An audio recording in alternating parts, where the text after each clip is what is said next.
आंबेगाव तालुक्यातील नागापूर गावात डाळिंब उत्पादक शेतकऱ्याला मोठा आर्थिक फटका बसल्याची घटना समोर आली आहे। शेतकरी बाळू बबन लोखंडे यांच्या शेतातील अंदाजे 125 कॅरेट डाळिंबाची फळे अज्ञात चोरट्यांनी लंपास केली। ही घटना बुधवारी सकाळी उघडकीस आली। नागापूर गावाजवळील थापलिंगगड परिसरात बाळू लोखंडे यांनी प्रथमच 1.5 एकर क्षेत्रात डाळिंबाची लागवड केली होती। यासाठी त्यांनी सुमारे 3 लाख रुपयांची गुंतवणूक केली। पुढील 15 दिवसात फळांची तोडणी सुरू होणार होती, मात्र त्याआधी चोरट्यांनी बागेवर डल्ला मारत मोठ्या प्रमाणात डाळिंब चोरी करून नेले।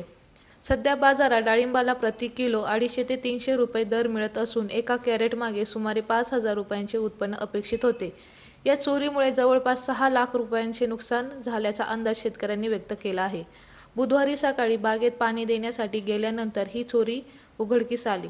या प्रकरणी पारगाव कारखाना पोलीस ठाण्यात तक्रार दाखल करण्यात येणार आहे। दरम्यान या घटनेमुळे परिसरातील शेतकऱ्यांमध्ये भीतीचे वातावरण निर्माण झाले असून पोलिसांनी तातडीने तपास करून चोरट्यांचा शोध घ्यावा अशी मागणी होत आहे।